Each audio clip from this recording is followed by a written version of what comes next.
Hello, this is Lance Johns. Yesterday, in the story I did yesterday about the protests, in their headlines, I did say an officer got shot, but it wasn't reported in that paper. But this is Wednesday paper.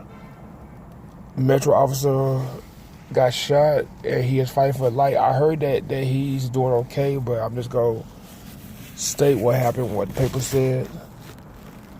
This picture shows Las Vegas Metro, two standing, others over there. The two guys are like hugging each other, I guess, for support, because they probably knew the guy and they probably feel bad that he got shot.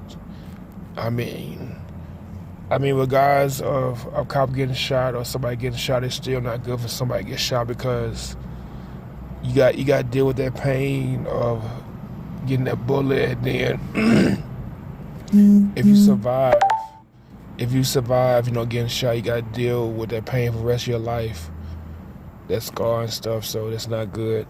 But let me get in the story. A Las Vegas police officer is on life support.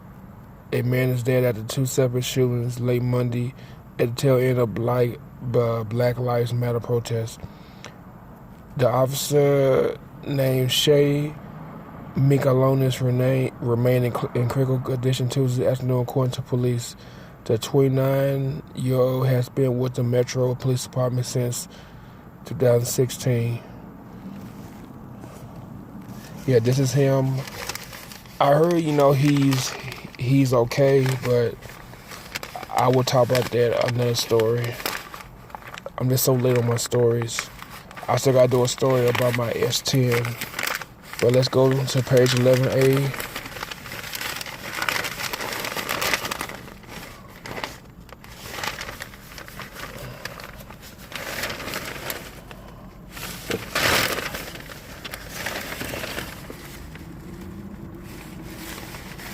Turn the page too late.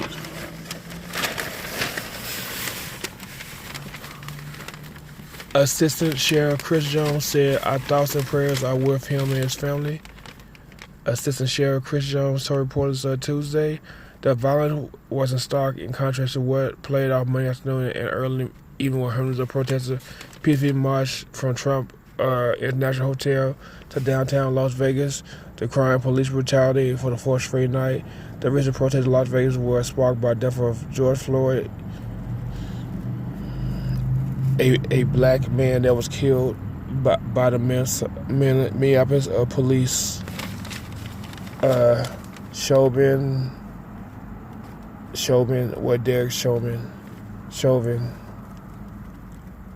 Early video showed protests telling officers "I love you" and fist bumping police in riot gear.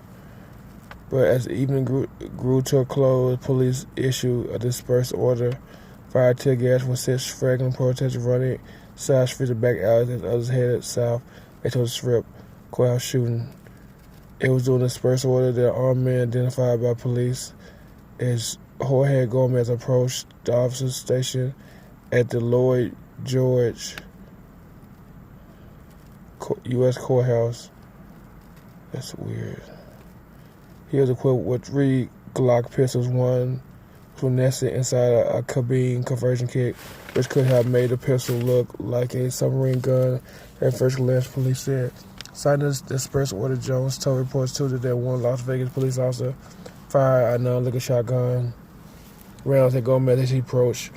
In response, Gomez turned towards more officers. Jones said these officers were threatened by Mr. Gomez as he raised a firearm towards them.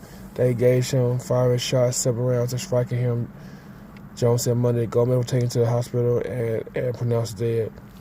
Police on Tuesday identified him as a protester sharing videos and later credited to Univision Las Vegas of Gomez's protest earlier in the night. In the videos, he held a sign that appeared to be stripped with a disjointed phrase on face, including the words Trump, 2A jail, and change. Police did not share body camera footage and surveillance footage of the shooting and declined to clarify why officers had chosen to engage in Gomez and not look around. Jones said Gomez acted alone. More information about the shooting, including the name of the officers who opened fire, will be released this week, police said. officer down. About the same time as the federal courthouse shooting, a separate melee broke out at Circus shortly after 11:30 p.m. Clark County Sheriff Joe Lombardo told reporters earlier Tuesday officers were attempting to get some of the protesters in custody when a shooting rang out. Lombardo, according to Metro, a man fired a handgun at a group of officers from across the street, striking Mikalonis. Video surveillance in the area showed the gunman opened fire as he walked down the street. LA courthouse records identified the suspect as Edgar Samaniego, 20, who SWAT officers arrested within the hour at Travelers by Windham and nearby Motel 2830 Lafayette Boulevard South. Metro Homicide LT Ray said Samaniego faces one count of attempted murder of a police officer with a deadly weapon and 2 counts of a discharged gun where a person may be a danger, record show. He has been held without bail at the Clark County Detention Center, expected in Las Vegas Justice Court for his initial appearance Wednesday. Yeah, he did appear already because it's in the next paper. According to court record, Samaniego was arrested in April on charge of possession of dangerous drug, violent patrician, and misdemeanor DUI. He had been out of jail since posted bail April 2nd, and a criminal complaint in the drug case had nothing filed as of Tuesday, according to the records. One of the really good ones, police said Mikalonis rushed to the University Medical Center where he remained up late Tuesday. He had severe head and spinal injury, well-placed law enforcement source told the Las Vegas Review-Journal or condition ornament and on my meaty. The suspect was approximately 50 feet away and fired one round, apparently striking Mikalonis as he was handcuffed. Someone source said the Review-Journal was unable to reach Mikalonis' family Tuesday. Steve Grandma's president of the Las Vegas Police Protective Association described Mikalonis as a great cop and a great person. I talked to someone of his product, but nothing but the highest regard for him and what type of person he is. Very caring, Grandma said. Grandma's also spoke with the officer's family throughout the day Tuesday. His mom and stepdad and brother all had great things to say about him. Grandma said that one of the really good ones, we should have more people like him, but what occurred in early acceptable is utterly unacceptable, Lombardo said during a news conference Tuesday. I hope the community sees it that way too. Lombardo later seen visiting UMC, chatting with officers in front of the hospital before he left. Carolyn Goodman, Las Vegas mayor, also seen at the hospital Tuesday. Governor Steve Lane visited the hospital Tuesday afternoon and was overheard telling officers, "We appreciate everything we do." He declined to speak to the reporter before he left. In a statement, however, Sislak later commented that he was praying for the Las Vegas Metro police officer who was senselessly shot, as well as for all the communities across Nevada who are spreading grief and pain right now. Outside the hospital Tuesday evening, about 100 people gathered to pray for Mikalonis at a 2008 Aubreyville Hospital, a 2008 Aubreyville High School graduate, one of Lindsay Pinafell, a line dancing friend who said she had last talked to him Monday. She anticipated how badly they wanted the protest to stop.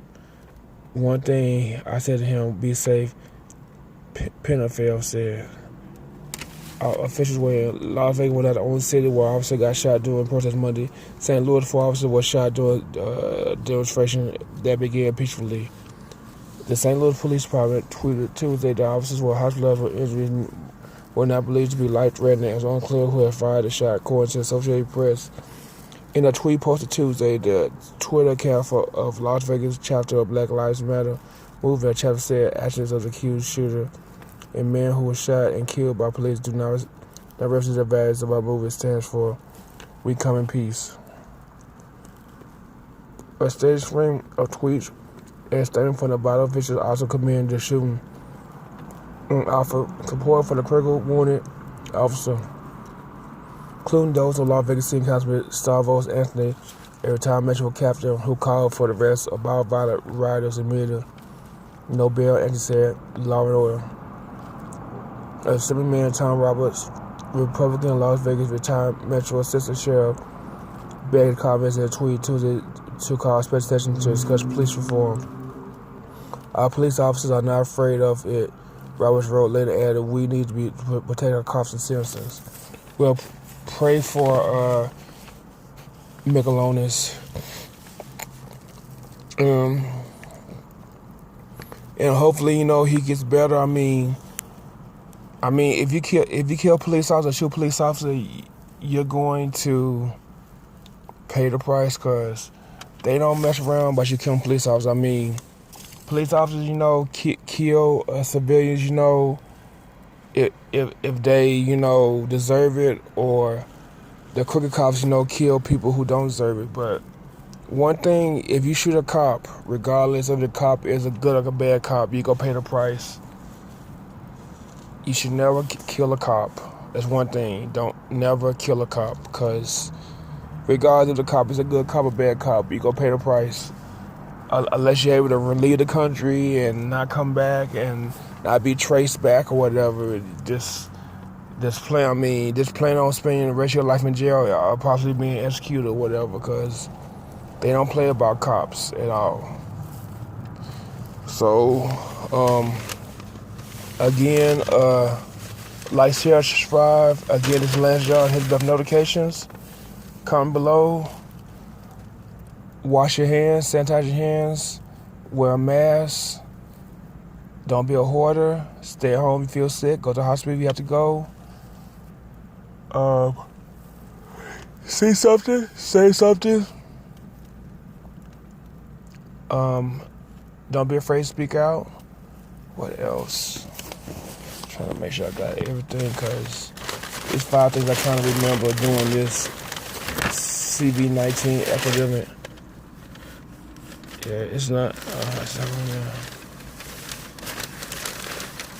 Yeah, I think they stopped doing it. But yeah, I can't think of the others. But yeah, thanks for listening. Have a good night. Bye, and thank you.